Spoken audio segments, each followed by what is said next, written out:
migrate. Okay. And they live in your bloodstream and go through your lymphatic system. So, hey, I'm pretty sure it would help. Okay. Drink your green tea, folks. Also, 2.5 cups per day of those the same white, green, and oolong or black tea, 2.5 cups per day reduces the risk of rectal cancer in women. That I didn't know. Yeah, and that's a big one. Yeah. Because there are more and more women getting colorectal cancer. It's a very important problem. Also, these teas reduce the risk of colon cancer by 42%. They reduce skin cancers, they can suppress tumors, and the antioxidants have been linked with protecting against the decline of brain cells, which of course may lower the risk of dementia, Parkinson's disease, and age-related memory decline. And Lord knows I know I have that, so I need to drink some more tea. So on the dementia and all that kind of stuff, is there a tea really that based on you should drink that to help? The ones with the highest EGCG, which are the white, green, oolong, and black. Okay. So green tea, basically. Green tea, yes. Green tea is... A lot of people like to drink green tree. Mm-hmm. Green tree. Yeah. Green tea. Don't drink green trees, folks. So, yeah. Okay, well, cool. Yeah. And it's good. It's really good for you. Some studies suggest that black tea may have a positive effect on long-term diabetes management by lowering your A1C. Black tea? Black tea. There, bingo for me. There you because go. I'm diabetic type 2. There you are. And you get your A1C tested on the regular. So drink some more black tea. Okay, you hear that out there? That's something that you really probably should start drinking is black tea if you have diabetes. And I'm a target on that. So. Okay. How about high blood pressure? It didn't mention high blood pressure, but I don't know. Okay. I'd be willing to say that probably if I searched it, I might find something on that. I don't know. It's pretty powerful drink. Okay. Also, it may help in weight management, but of course that's with no additives like cream, sugar, or honey. And it helps increase bone density. That I really didn't know. Can you imagine? As we age, especially as females, our bones tend to lose density. And we're subject to more fractures, falls and stuff can fracture things and it's harder to heal. So that's really important. It may strengthen the immune system. And during this time, we all need strong immune systems. Right. So it's also low in caffeine. An average cup of black tea, 8-ounce cup, contains 40 milligrams of caffeine versus 95 in an 8-ounce cup of coffee. The maximum daily recommended dose is no more than 400 milligrams per day. So, hey, you can drink a lot of tea. And go into the bathroom a lot too. Yeah. But you know what? Cheers to tea. Cheers to tea. The wonder drug. So drink up, people. All right. Now on to our topic for today. Karen and I are going to be talking about why she's here. And this is entitled, I'm Here for a Reason.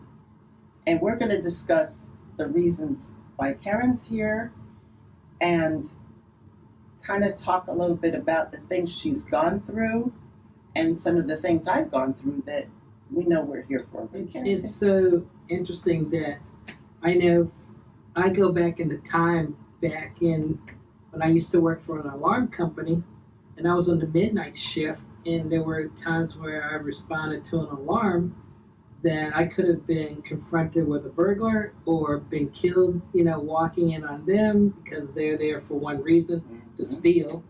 And it's it's interesting because to start out, I mean, I was with them for about 3 years, and in those 3 years, there were times where, wow, I heard about it the next day, after being in that location. And like there was one particular auto shop where they came in through the roof, and they could have been there while I was there, or hid while I was there and then left.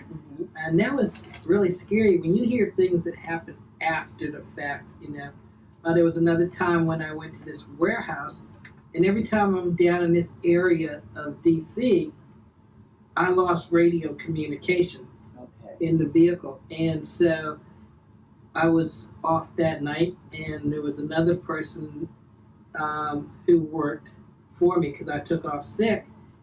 And the person that took over for me drove another vehicle, so his radio worked when he got down there.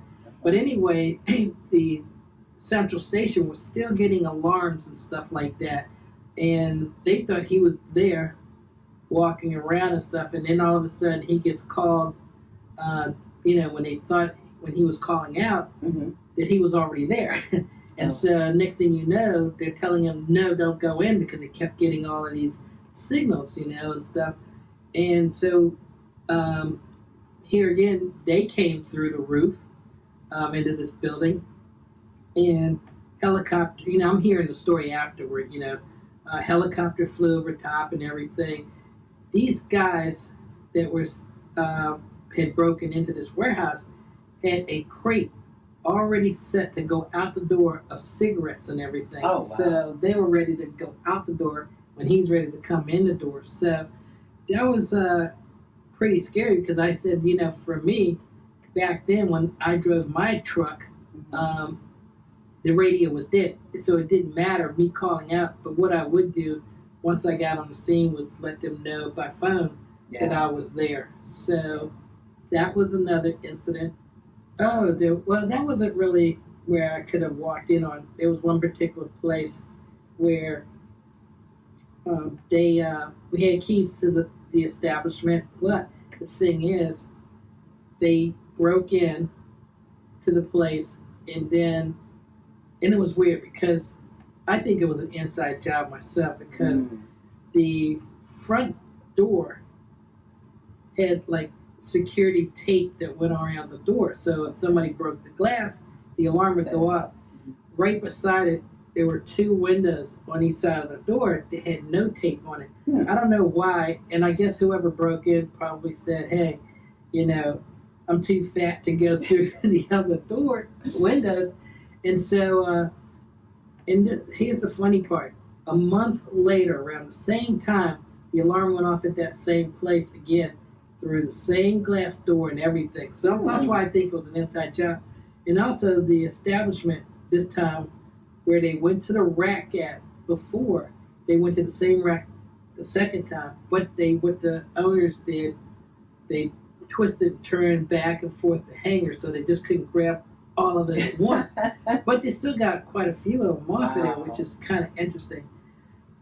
The kicker was one particular night, exactly a month later, I thought it was them again, because the alarm went off, but what it was to another establishment. I kind of like, when I heard it, I'm like, oh my God. So when I heard where to go, I was at the station that night, and I told the dispatcher, I said, look, call the police back, tell them I know there's somebody inside that place now, because that place got bars all the way around the windows and doors.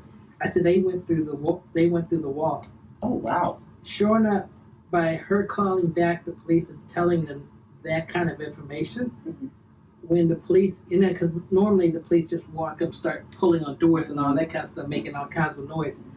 This time they snuck up on the building, peeked in through around the wall into the window, and here's two guys lying on the floor, and one had a gun and everything. And what they did come through the wall. And so they were able to prevent that one from really happening. But my big one was, I took off with my ex-wife, whose mother had passed away 2 nights before. So I took off to be with her, because, Yeah. To support her. To support her.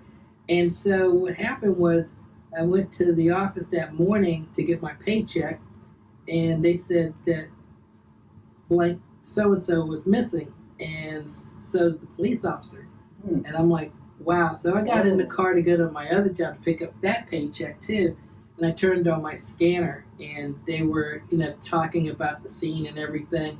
And what happened was the police officer, they grabbed him by the hand, shot him, and killed him in the head. Oh my! And the guy that covered for me that night was shot and killed in the chest. Oh God. So I would have been working that night. I would have been responding to that alarm that night, and instead, I took off because, like I said, my ex-wife's mother had passed away. So, but I'm hearing all this, and it was like really creepy because going to the funeral, I felt like I was going to my own funeral, because there were cars like crazy for my friend, and I actually was one of the pallbearers for that as well.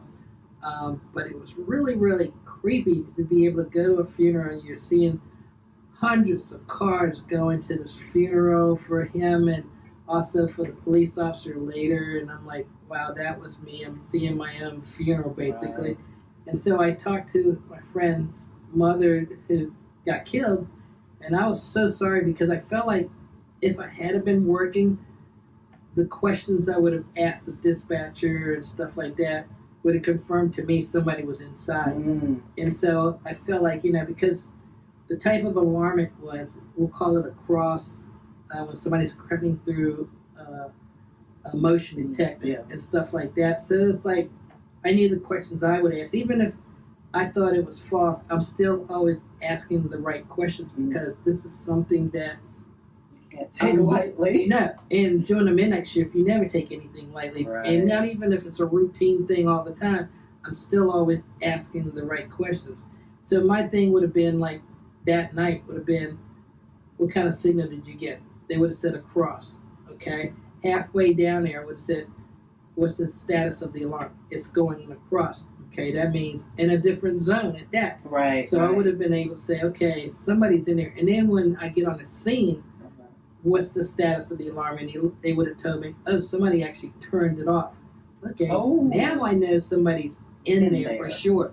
And so me and the officer would have gone inside cautiously because now we know somebody's definitely inside. And what they did was they grabbed the store manager, pistol whipped him, and killed him too, and made him open up the safe. And so that's what I would have went through that night. Now, whether my outcome would have been different, I don't know, because I would, like I said, I ask certain questions when I'm responding to an alarm. And being there for that many years, I knew no matter what, I always took it cautiously every time. So, and then recently, about maybe 4 years ago, I was heading to my hairdresser's friend of mine house to get my hair done. And this was like 6 o'clock in the morning. And if any of y'all are familiar with Maryland and down by Landover Road in Maryland on in inner loop of the Beltway, there's a spot where the road cuts off and splits off. Well, the accident was right there in the middle of the cutoff part. And so I stopped, and there was one car off on the side of the road. And so I stopped behind the one that was in the middle, got my emergency lights flashing and everything. Like, I mean, literally, there's lights all around my car. And when you're coming from the inside of the Beltway, coming toward Landover Road, you're at the top of the hill. You're going to see all the lights flashing on my car. Right. And apparently, I had a few cars that were coming maybe within a quarter of a mile, all of a sudden turning off, and because they saw me sitting there. And they, I guess, weren't paying attention. And so I said, well, let me go to the trunk and get out my emergency flashing lights and just lay those out there. That way I can get out of out of danger. Well, as I'm going into the back of my trunk of my car, I felt like God said, look back. And so I looked back and I'm like, oh my God, I got out of the way. And the car that was coming up on the rear of my car stopped about this far from the back of me. And I would have been definitely killed at that point. So that was been the closest thing, to death again. Mhm. Out of all these times that I could have been killed, Well, before. So, like I said, God's got me here for a reason. It's all the right. things that I'm doing as far as with the transgender community, volunteering for other people and stuff like that. Yeah. So if you don't believe in God, you get out of situations like that. You need to start paying attention and praying, That's right. and know who your maker is as far as that. Cause, Yeah. Because I believe the same. I believe that I'm protected because I've gone through a few incidents myself from the time I was just a little baby, from 3 years old. My father, and I'm from Jamaica, by the way, and we had a home in Jamaica with a driveway and a gate. And my father, when he came home from work, he wanted to make me feel independent. So he would put me in his lap. He would stop outside the gate, put me in his lap, and I would steer the car, and I swore up and down I was driving. Yeah. So since then, he could not come in that gate without putting me in his lap and letting me steer the car into the gate. So one day, he must have had a bad day at work and he was distracted. So he just came right in the driveway. Well, little Christine saw him coming, saw the car coming, and I was like, Daddy, Daddy! And I started running towards him. And our garden was pretty big, and it had a stone curb around it, and the driveway was right there. And I had on those little toddler baby shoes, with the white baby shoes with the hard bottoms, and it caught right on the edge of the curb, and I fell, and his tire was this close to my head. Wow. And I started crying because I guess the trauma of it was so much that I still remember to this day knowing that I almost died. Of course, as a toddler, I may not have understood the real big ramifications, Right. but I knew it because I started crying out of fear. Mm. And my father ran, and it tore him up because he thought he almost killed me. Wow. And it bothered him for a long time. So that was my first incident. Nothing happened. Thank you. The second time that I can remember was when I was that second time? Well, another time that I can remember. No, was when I was 12, and my mother took me to Disney World, and we went to SeaWorld also, and we stayed at the Holiday Inn in Orlando, and they had a pool, but unfortunately I didn't stay in Jamaica long enough to learn how to swim. And I grew up in Brooklyn, so I didn't know how to swim, but I wanted to bounce along the wall, all the way around the edge of the pool. I wanted to teach myself how to swim, really. I wanted to know how to swim. But I bounced around till I got to the deep end, and then I fell off. My hands slipped off. And all I could do was keep jumping up and down, trying to hold on to the side, trying to catch myself. And I couldn't do it. And I was going up and down and up and down, and trying to hold my breath so the water wouldn't come in. But when I got out of the water, trying to get a deep air, and I had my eyes open, and I could see a lady sitting, looking at me like, what's she doing? I'm looking for help here. Yeah. But I'm a very independent individual. So even as a child, I wanted to do everything on my own. So I was too embarrassed to let anybody know I was in trouble. So I just kept doing it and doing it and doing it. And eventually I was able to grab the side and come out, which was a miracle because I was pretty tired by that time. I bet. And I was in 8 feet of water and couldn't swim. Mm. So now the next one that I remember is as an adult when I lived in San Antonio, Texas. And my car was broken down. It was at home, but I needed to go to the grocery store to buy some soap. And I just took my little handbag and I decided to walk. Well, it might have been like 3 or 4 miles because nothing is close by in Texas and they don't have sidewalks.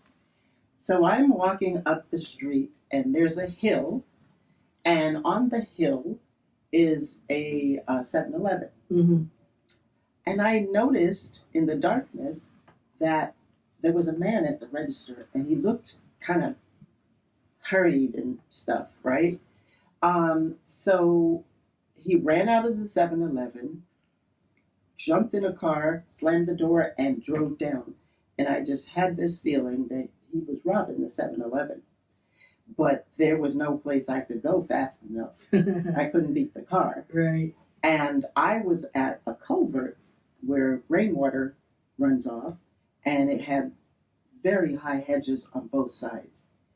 And I tried to pass them as fast as I could because I didn't want to be stuck behind the hedges. Well, the car came from up behind me, and they saw me, and they pulled over. I was shocked because I'm like thinking he's trying to get out of here. No, Right. he pulled over, jumped out the car, and pulled a gun on me, and it was literally this close to my face. I was looking down the barrel, and my first response was I got angry because I'm like, how could you do this? And he's like, shut up, give me a purse. I was like, okay, fine, because there was really not much in my purse. So You just don't tell them that. right. So I just gave it to him, and then they jumped back in the car and drove off. And the next day, they found my purse and my ID card because I was military. They found my dependent ID card in the garbage and some other stuff in the garbage. But I mean, he could have shot me right in my face. Right. And then one other time that I can remember is when I almost killed myself in driving home from a hot stone massage. You were that relaxed. Yes. Don't let anybody tell you that those aren't good because they are so worth it. And I was just in another world. I was driving and I come to a little winding road, and in the distance there's a truck with a trailer behind it, one of those flatbed trailers.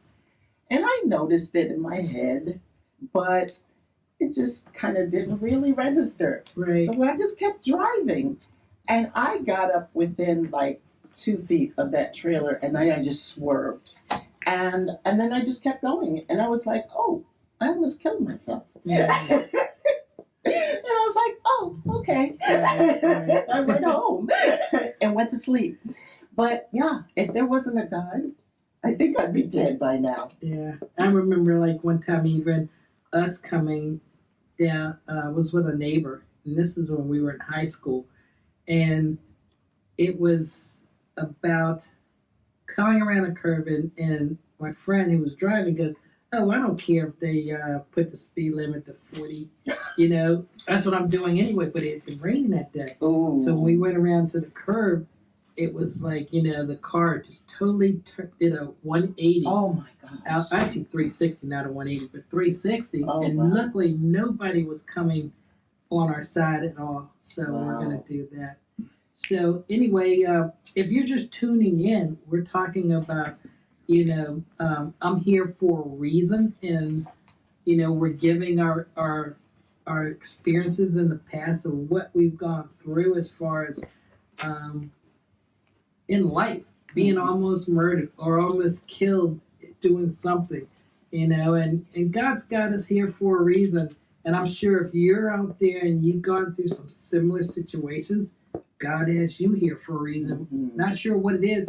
It's up to you, I guess, in your communication with Him to figure that out. Mm-hmm. So that's that.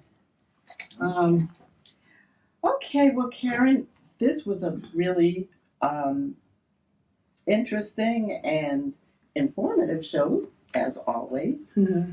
I want to thank all our viewers and the TV stations that carry us, the internet, for one. And I want to thank all the veterans, the past, present, and future, their families, and the transgender community for making us popular. And I ask that you share and like our stations. And also, I want to thank the people in front of and behind the camera. So, with that said, we're going to see you next week on another We the Veterans TV show. And next week, we're going to be talking about, what is it, Karen? It's going to be about me, and it's called Becoming Karen. So you might want to tune in for that, because my story, and I tell this to everybody, our stories are totally different. We're like DNA. But there's going to be some pieces in my story that, wow, this is just like me. That's right. And let me listen in, or same thing like you. And eventually we're working things out where we can pull you into the show. Yes. Either in person or by video. Phone. Yeah, so we're going to be trying to do that as well. I just look at right now, my life is an inspiration, not to have more, but to be more, and making a difference is my mission. So I just really want to say, I enjoy doing these shows with you, Christine. Yes. It's like we're that dynamic duo. Yeah. But if you need to get in touch with me, you want to find out more, email me at kkhomes@kkhomes.com. Right now, I have got over 500,000 views on my personal website. So you can go there at kkhomes.com. You can reach me there as well. And then one thing I want you to keep in mind is the Butterfly Project. The Butterfly Project is for me working with some of the girls out on the strip who are sex workers, who have told me personally when I've gone out there to talk to them that I want to get off the streets. So what the Butterfly Project is doing is helping them get off the street by helping them do resume building, role play resume interviews and stuff like that, mentoring, computers, dress for success, all of this gamma. And that's what we want to do is you get involved with us doing the Butterfly Project, whether it's financially, or if you want to be a mentor, or you want to help somebody do resume building. We need you. We need you, because this thing is going to be run by the library system. Mm-hmm. And if things keep going the way they're going, we want to take this thing nationally. So you can be a part of that as well. Yeah. And all nonprofits need your support. Butterfly Project, United the Women's United Committee Incorporated. So. Mm-hmm. And in the Community Inc., who we bring you this show every week. And we ask that you visit our websites and our Facebook and like us and subscribe to us on YouTube, and join us again next Friday in the Fireplace Chat. Thank you. Bye-bye. Bye-bye.